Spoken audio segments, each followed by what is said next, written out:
Notre invité politique ce matin, c'est Nicolas Dupont-Aignan. Bonjour. Bonjour madame. On va commencer, Nicolas Dupont-Aignan, par cette marche qui a eu lieu dimanche. Plus de 10 000 personnes qui ont manifesté à Paris pour dire stop à l'islamophobie. Parmi elles, des politiques et des parlementaires de gauche. Qu'est-ce que vous avez pensé de cette marche? C'est une marche qui vise à culpabiliser les Français de défendre leur modèle républicain. C'est une marche d'intimidation.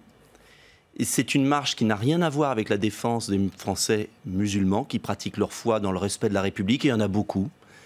Et ce qui m'a le plus choqué, et je pense que ce sera une date historique, c'est le soutien de partis dits de gauche qui ont jeté à la poubelle tout l'héritage des Lumières, tout l'héritage de la laïcité, de la République. Il y a une fausse peur et il y a eu de vrais attentats. Il y a un vrai danger salafiste en France, un vrai danger de l'islam politique. Et cette manifestation, c'est exactement le raisonnement. Si vous n'êtes pas d'accord avec l'islam politique, si vous ne voulez pas céder à la loi de la charia, alors vous êtes islamophobe. Eh bien, c'est faux.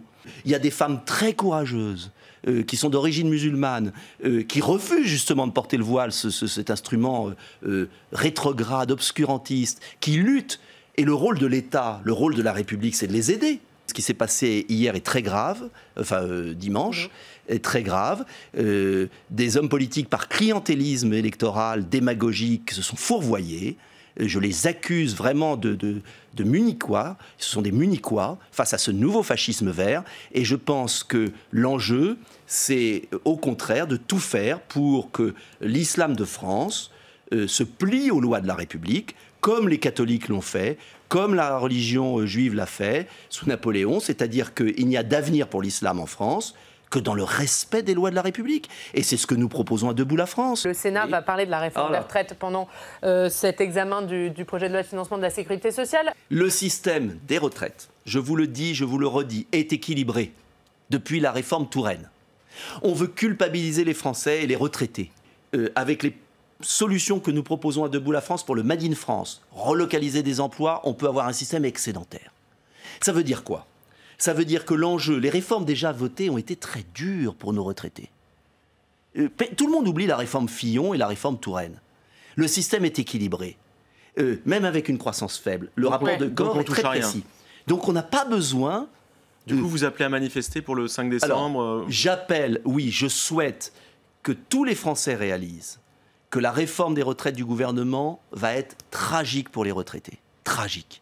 En revanche, je ne souhaite pas la paralysie du pays et je ne voudrais pas que... Du coup, vous vous positionnez comment? Je pense que le 5, ça doit être une journée France arrêtée pour que le gouvernement entende... Vous êtes contre la paralysie du pays? Non, mais pour une journée, c'est possible. Ce que je ne voudrais pas, on a encore le droit d'alerter l'opinion. Mais ce que je ne voudrais pas, c'est que les transports soient bloqués. Je propose une autre façon de faire grève, qui est la grève de la gratuité, c'est-à-dire de faire une modification législative pour que les syndicats puissent laisser ouverts tous les transports gratuits.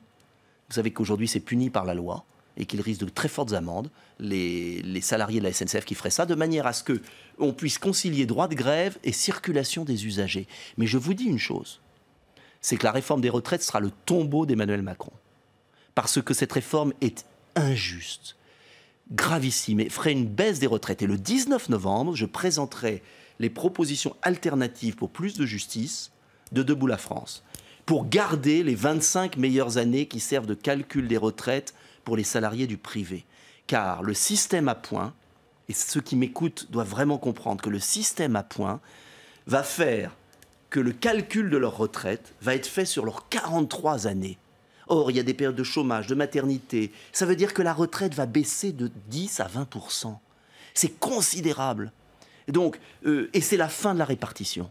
C'est-à-dire, c'est le début de la capitalisation et de l'injustice. Donc, le 5 décembre, il faut qu'il y ait la mobilisation la plus large possible pour que le gouvernement comprenne que les Français ne vont pas se faire tuer par des mesures iniques. Et il faut que nous, hommes politiques, on propose autre chose.